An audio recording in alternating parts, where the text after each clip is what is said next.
Hello everyone, welcome to star IQ के video platform पे आप सभी का बहुत बहुत स्वागत है। 21 अप्रैल 2023 के हरियाणा करंट अफेयर इस पर्टिकुलर वीडियो में हम पढ़ने वाले हैं। आइए सेशन की करते हैं शुरुआत दोस्तों। और अगर आपने अभी तक स्टार आईक्यू चैनल को सब्सक्राइब नहीं किया है तो कर लीजिएगा। 21 अप्रैल के करंट अफेयर पढ़ें उससे पहले कल आपसे एक सवाल किया था, उसका सही जवाब क्या होगा कि हरियाणा के किस जिले में पायलट प्रोजेक्ट के तहत गोवन क्षेत्र योजना की शुरुआत की गई। तो इस सवाल का जो ठीक आंसर था आपका वो क्या था, पंचकुला। पंचकुला के अंदर जो है ना इस योजना की शुरुआत की गई है। एक तो साधारण सी बात है, आप लोगों को ये याद रखनी है। अच्छा सर, इसके अलावा हम लोग पंचकुला से और क्या याद कर सकते हैं। पंचकुला में आप लोगों को सभी को पता है कि एक आपका जो पहाड़ी है, जिस पहाड़ी को कहते हो आप लोग मोरनी पहाड़ी। अच्छा, मोरनी पहाड़ी जो है ना यहाँ पे आप लोग याद रखिएगा 29 तारीख की बात है, 29 सितंबर 2021 को पर्यटन हब खोला गया था टिक्कर ताल क्षेत्र के अंदर। तो ये पॉइंट आप लोगों के लिए जो है ना याद हो सकता है। अच्छा, एक बात और याद कर लेना आप लोग कि हरियाणा का जो पंचकुला जिला है ये हर घर में नल से जल पहुंचाने में 100% काम करने में सबसे पहला जिला बना। इसके अलावा महारा गांव जगमग गांव योजना उसी के तहत जो है ना नंबर 1 आने के मामले में भी ये जिला है, ये नंबर 1 बना। इसको भी आप लोग याद करिएगा। हरियाणा के अंदर अगर आपसे कोई पूछ ले कि सबसे ज़्यादा वन जो है ना वो कौन से जिले के अंदर है, तो वन सबसे ज़्यादा हरियाणा के अंदर पंचकुला जिले के अंदर है। सिंपल सी बात है, पर ये आप लोगों को याद रहनी चाहिए। हरियाणा के अंदर सबसे ज़्यादा वन क्षेत्रफल। आप लोगों ने वनों की रिपोर्ट है वो पढ़ रखी होगी बहुत अच्छे से, नहीं पढ़ी है तो पढ़ लेना। आज रात को मैं आप लोगों को लाइव आके हरियाणा वन रिपोर्ट जो लेटेस्ट वाली है वो ज़रूर पढ़ाऊंगा। हरियाणा में वैसे अगर आपसे पूछा जाए ना कि वेरी डेंस फॉरेस्ट कहाँ पे पाए जाते हैं, वेरी डेंस फॉरेस्ट, तो इसके लिए आप 2 ही जिले कहेंगे। सबसे पहला जिला आपका होगा पंचकुला होगा और दूसरा जिला आपको याद रखना है कौन सा है, यमुना नगर है। ठीक है ना, यमुना नगर है ये दूसरा जिला है जहाँ पे वेरी डेंस फॉरेस्ट पाए जाते हैं हरियाणा के अंदर। अच्छा, इसके अलावा ये भी बात आप लोग याद कर लीजिएगा कि हरियाणा के अंदर वैसे ओवरऑल फॉरेस्ट कवर कितना किलोमीटर है। पूरे हरियाणा के अंदर ओवरऑल जो है ना वो 1603.48 वर्ग किलोमीटर जो है इतना फॉरेस्ट कवर है, जिसको वन आच्छादित क्षेत्र के नाम से हम लोग जाना करते हैं। ठीक है, तो ये पॉइंट इंपॉर्टेंट है आपके लिए। 2021 की रिपोर्ट के अनुसार अगर हम बात करें ना, हरियाणा के अंदर जो सर्वाधिक वन क्षेत्रफल का जो एरिया आता है वो एक तो जिले में आता है पंचकुला के अंदर ही आता है, और एक जिला आता है इसके अंदर भिवानी। इसके अंदर भी सबसे ज्यादा वन क्षेत्रफल वाले जिले एक्चुअली काउंट किए जाते हैं ये। ठीक है, पंचकुला के अंदर ना घने वन भी बहुत है। घने वन पंचकुला में कितने हैं, पंचकुला के अंदर घने वन है 105.67 वर्ग किलोमीटर में फैले हुए। ठीक है, तो ये भी पॉइंट आप याद कर सकते हो। चलिए आगे बढ़ते हैं और आज का जो पहला क्वेश्चन है हमारा वो क्या रहेगा। देखिएगा, क्वेश्चन तो नहीं है, सीधे तौर से आपको पढ़ाता हूँ ये कि किसानों को नहरी पानी का और ज़्यादा फायदा मिल सके, इसके लिए मुख्यमंत्री जी ने अभी पानीपत के सिंहपुरा के अंदर दिल्ली पैरेलल नहर के विस्तारीकरण व जीर्णोद्धार का कार्य है उसका शिलान्यास किया है। लगभग 304 करोड़ की लागत से करनाल के मुनक हेड से स्टार्ट होकर सोनीपत के खुबड्डू हेड तक जो है ना इसका विस्तार किया जाएगा।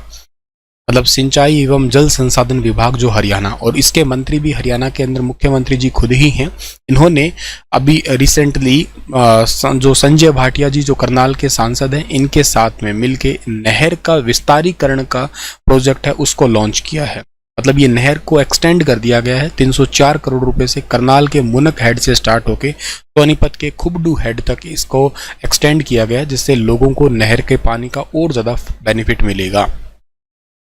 ऑस्ट्रेलिया में आयोजित हुए अंतर्राष्ट्रीय गीता महोत्सव की अध्यक्षता किसने की। एक तो इंपॉर्टेंट यही है कि अंतर्राष्ट्रीय गीता महोत्सव, आपको याद होगा पिछले साल अंतर्राष्ट्रीय गीता महोत्सव कहाँ मनाया गया था, पिछले साल था कनाडा के अंदर मनाया गया था। उससे पहले ये कोविड के कारण हुआ नहीं था, लेकिन सबसे पहले ये मॉरिशस के अंदर था और उसके बाद ये इंग्लैंड में था और फिर तीसरी बार ये कनाडा में और इस बार चौथी बार ये ऑस्ट्रेलिया में सेलिब्रेट किया गया।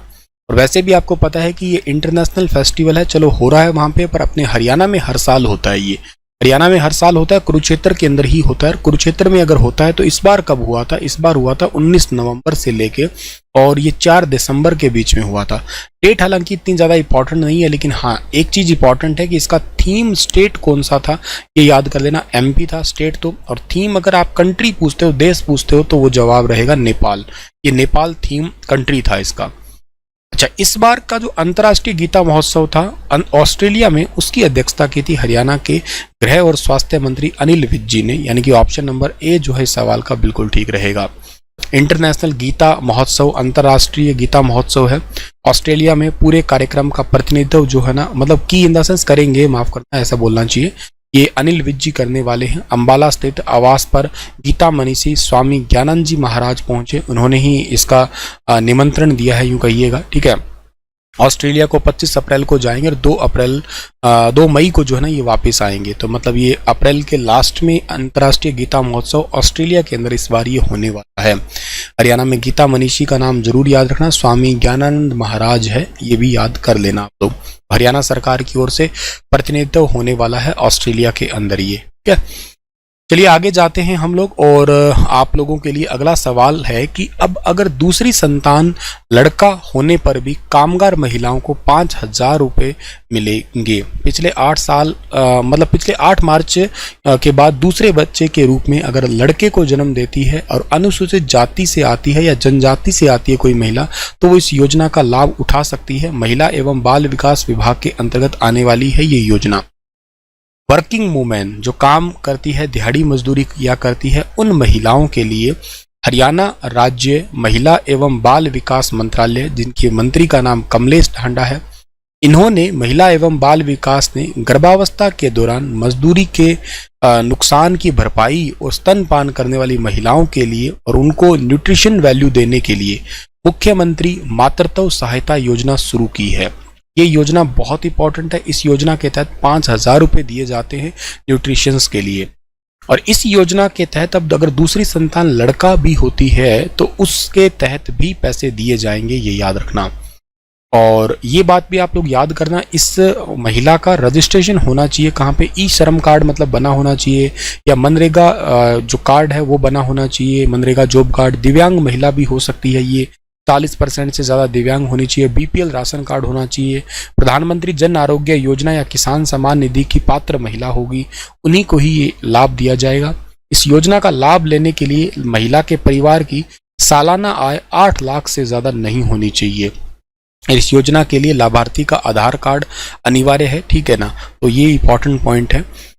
खैर आप लोगों को ये याद रखना है कि आई थिंक ये ना न्यूज़ वालों ने ये पॉइंट मिस्टेक किया है। मेरे हिसाब से 8 लाख नहीं होना चाहिए, ये आय जो है ना ये 2 लाख से ज़्यादा नहीं होनी चाहिए। आई मीन 1,80,000 ये कार्ड होना चाहिए, ठीक है ना। तो 8 लाख तो खैर बहुत ज़्यादा हो जाते हैं, ठीक है ना, साधन संपन्न हो जाएगा, उन ई श्रम कार्ड और बीपीएल कार्ड बनेगा ही कैसे, ठीक है ना, इसको करेक्ट कर लेना। ये 2 लाख है, 1,80,000 तक।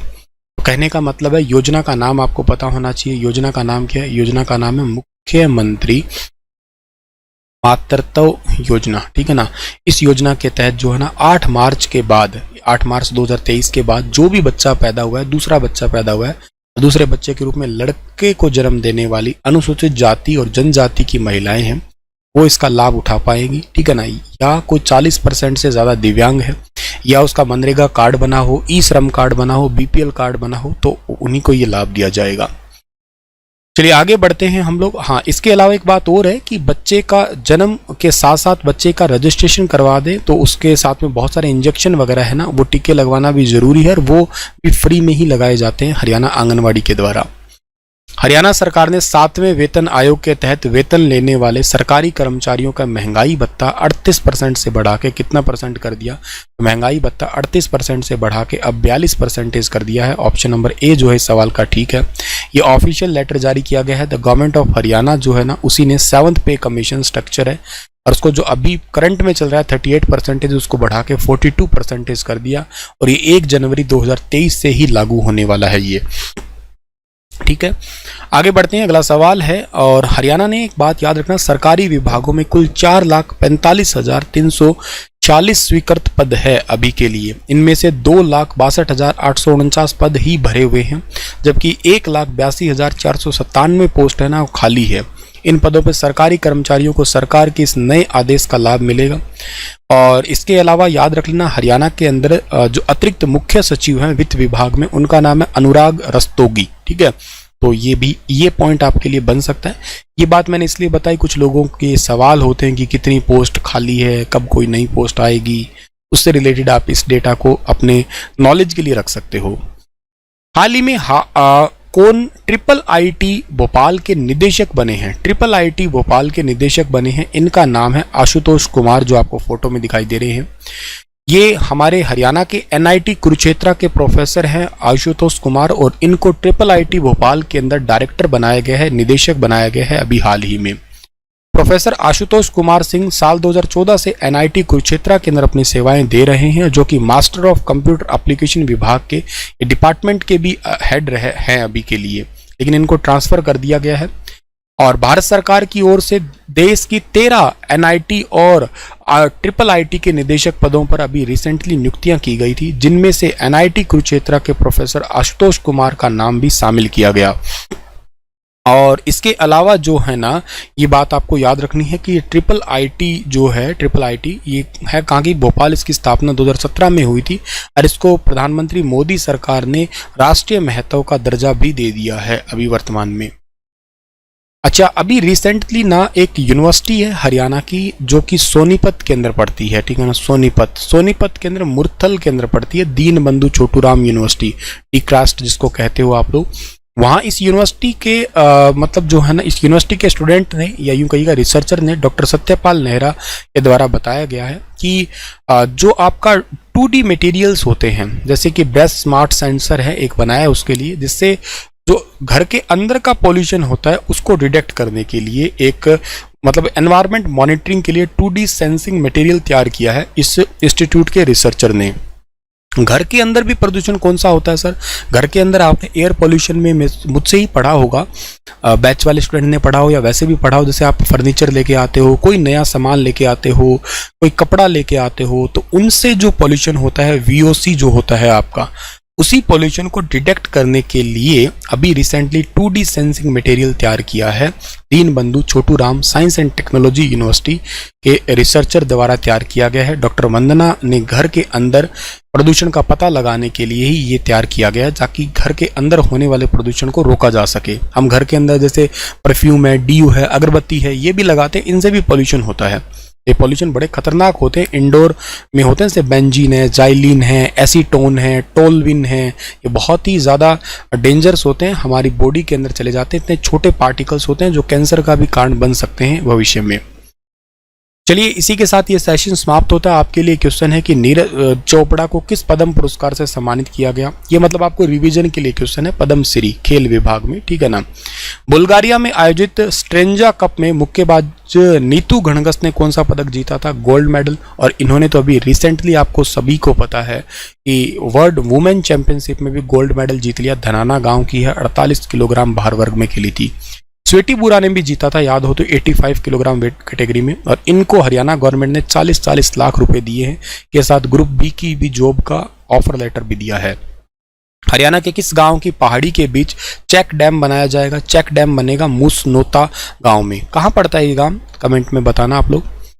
हरियाणा में सूक्ष्म, लघु और मध्यम उद्यम को बढ़ावा देने के लिए एक पहल स्टार्ट की गई थी, जिसका नाम है पद्मा योजना। इस पद्मा योजना को कब स्टार्ट किया गया था? 23 फरवरी 2023 को, जो है 22 को स्टार्ट किया गया। कहां से स्टार्ट किया गया? करनाल से स्टार्ट किया गया। Programme to accelerate MSME industry, छोटे मझले उद्योग को आगे ले जाने के लिए इस योजना की शुरुआत हुई। हरियाणा के किस शहर में देश का पहला ग्रीन एनर्जी उत्पादन प्लांट लगाया गया है? ग्रीन एनर्जी उत्पादन प्लांट रेवाड़ी के अंदर लगाया गया है, ठीक है। हरियाणा के किस जिले में देश की हरियाणा की 20वीं जेल बनी है? ये नूह के अंदर बनी है। और ये कब खोली थी? 14 फरवरी को, 14 फरवरी 2022 को जो है ना ये खोली थी ये। हरियाणा के हर एक ब्लॉक में कितने एकड़ में क्लस्टर बनाए जाएंगे? ये 50 एकड़ में एक क्लस्टर तैयार किया जाएगा। और आपके लिए क्वेश्चन अब है कि महाकवि सूरदास आजीवन साहित्य सम्मान 2020 से किसे सम्मानित किया गया? बताइएगा विस्तार से। इस अवार्ड के लिए कितना पैसा मिलता है आप ये भी बताइएगा। Thank you so much. Stay happy and stay healthy.